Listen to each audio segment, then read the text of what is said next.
Hello. Welcome. My name is Kwabena. I want to share with you how to handle business debt.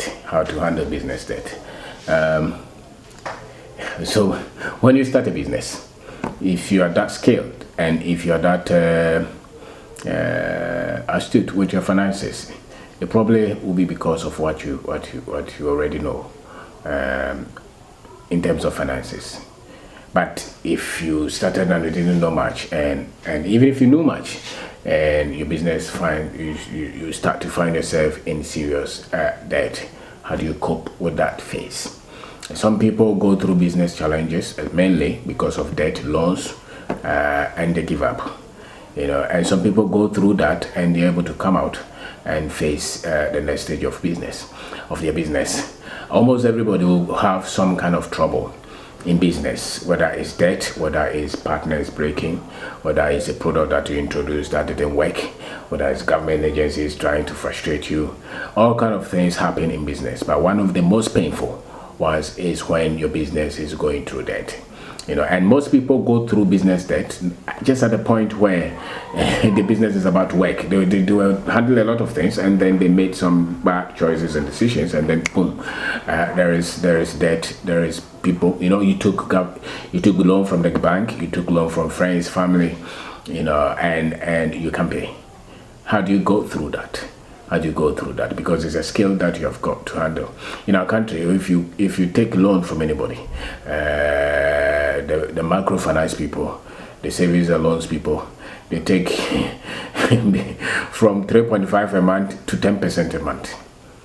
And even the commercial banks, just recently that they started to go down. Some commercial banks were taking as much as 30%, 35%, 40%, which means that automatically you set yourself for failure. And so if any of you took loan, if I took loan and the rate was that high, I was set to fail. If I was able to pay, it means that I was a better businessman. So most of us will not be able to pay, will struggle. Probably the business will even go down, the business will collapse, because it's unsustainable for you to take a loan and pay 30%, 40%, 50% a year.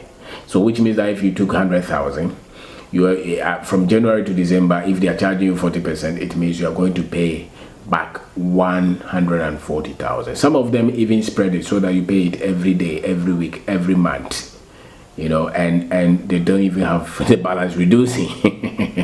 So most of these financial institutions have built their businesses on our ignorance, on our naivety. And most entrepreneurs have gone through that and been through a lot of frustration. So how do you go through this? My understanding is that there's no need for you to go and borrow money to start a business. Start with what you have. Because the likelihood that you lose that business, that money, is so high. And if you took it from your friend, that friend will never become your friend again.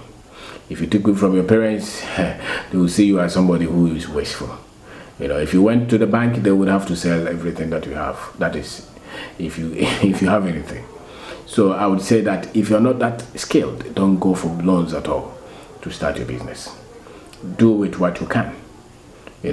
If you have a contract, if you can't finance it yourself and it's your first contract, the likelihood that you lose that money and lose that business and get yourself so much bent, and sometimes it take you years to get back from that mess, will be so much.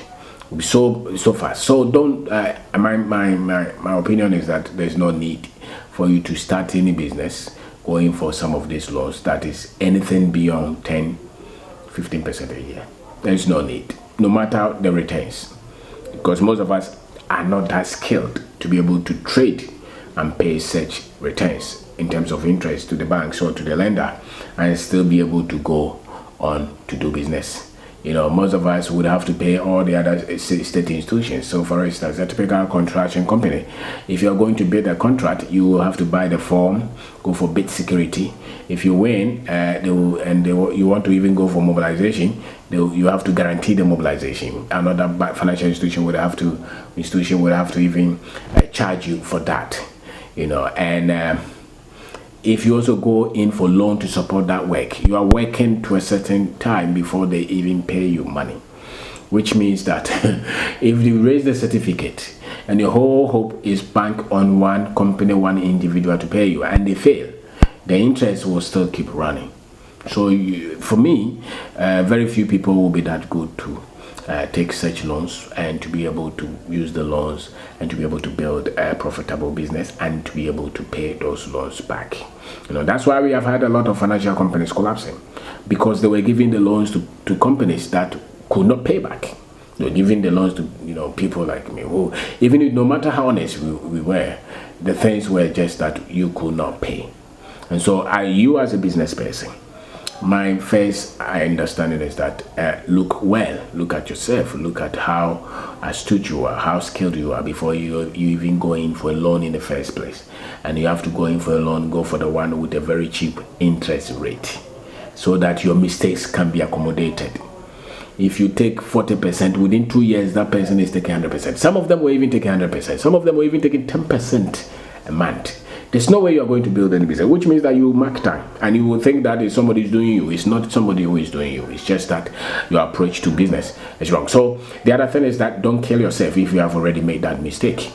It's a mistake you made. You were naive, you were ignorant, you probably were selfish and greedy. You were looking at just the profit. You couldn't think that this thing could go bad. And if it went bad, what would you do? You probably never thought of that. You thought that business is just predictable like that, it's straight, so everything will work smoothly. You didn't remember, or you forget to take into consideration that some people could disappoint you. And the man in the suit and tie speaking clean English telling you that he will pay you on time will probably will disappoint you. So always give yourself double the time they promise you to pay you. They promise to pay you 1 month time, give yourself 2 months or 3 months, because it's likely that they will not pay you that much. And always don't also underestimate what kind of money you are going to put in that business before you start to receive revenue. A lot of us will just say, oh, I need just 10,000. When I get the 10,000, no, it's not 10,000 you need. You need probably 20 or 30,000. So a lot of us are very ambitious, and that's why we get into a lot of troubles like that. So don't kill yourself if you have already made that mistake. Don't run away. Call them. Some of them would want to kill you. Some of them would want to insult you. Some of them will think that you are the most dishonest person that ever lived. You know your heart. If you're clean in your heart, just make sure that you pay the money.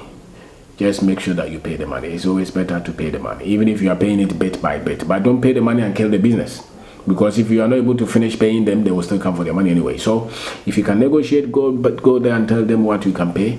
And if they are merciful enough, and most of them will be merciful, those who have at least gone through that before, they will be merciful to say that, okay, you pay this, and let's see what happens. And so if you're able to pay that, then it will be good for you. If you're not able to agree with them anyway, still don't run away. Don't run away, because it's business you want to do. The mistake, some of them can take you 5 years, 10 years to correct that. That's what most entrepreneurs, if you meet them, especially those in the contract kind of business, they have a lot of problems. And then don't go and borrow at this rate to go and start real estate business. You will kill yourself. Don't go and borrow at this rate to go and do contract for somebody that they will pay in a year's time. You will kill yourself. That is not the part two. Contract is not entrepreneurship. Unless you are engineering the contract, said that you are getting these projects based on your skill, not based on the connection and bribe that you are paying you. Because most of them, you don't even take into consideration the bribe that they paid. They just go for the law and say that they will do calculation. I remember all the projects that we did that put us into a lot of trouble. It's because we're just looking at just the money. We didn't think that some people will screw us. Your workers will even screw you. They will lie. They will steal some of the money.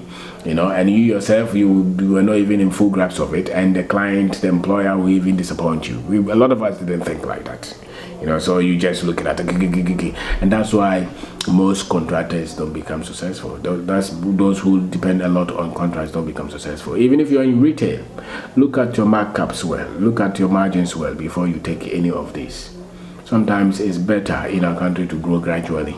It's better you are getting 100 Ghana a day than trying to go and take all these loans and get 200 Ghana or 1,000 Ghana a day. And yet when there is anything, now that this virus has come, a lot of businesses who don't have a lot of debt can go through it. because then there is no external pressure so much.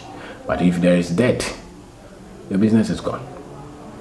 If there is debt, your business is gone. So keep your head up. You should also, the people who lend you the money should also lend you the money should also know that at least they also took risk. And that's something that Ghanaians don't understand. When they take business risk or investment risk, they think that it's 100% you have to bring it back. They never think that it can go bad. And sometimes it goes bad. And they should also consider that it goes bad. And don't worry yourself, they also took risk. Be responsible, hold your philosophy, make sure that you're straight with people, you're honest, you're straightforward, but don't kill yourself, because you need to live to pay those debts. You need to live to pay those debts. So my name is Kwabena. I'm talking about how to handle a lot of this debt. And the thing about business is that when you are going through such phases, that's where your team will start to disintegrate. That's where they start to disagree. That's where the partnership starts to break, because most people cannot withstand pressure. That's why you start to accuse yourself. That's why you start to say that you shouldn't have taken this, you should have done that. Instead of, if you're in a partnership with anybody and you're doing business and there is problem at this stage, this is the time to come together and see how you can solve it. This is not the time to fight and accuse. But most people don't have that kind of strength. So they will accuse, they will fight, they will vilify, and then their wives will come in, their family will come in, and the whole thing. Before you see it, the whole company is disintegrated, But the proof of the strength of any team, any business partnership, is how they withstand the problems that come to the business. And there is no other harder problem than the one that comes through some of these debt, some of these loans, some of these problems that we put ourselves through. Sometimes it could even be a supplier. Sometimes you could even owe your employees. And when you owe your employees, the boy that was smiling with you, if you can't pay his salary and you were merciful, you kept them around, they thought you were an idiot. So the moment you start to experience problems, sometimes those who are not effective, you would have to let them go, even though it will be painful. Let them go, reduce it, so that you can launch out to the places and focus on companies that will pay you and pay you on time. Focus on doing more to get more revenue. The loan is not paid because money is not coming. So if more money is coming in, then you can pay the loan.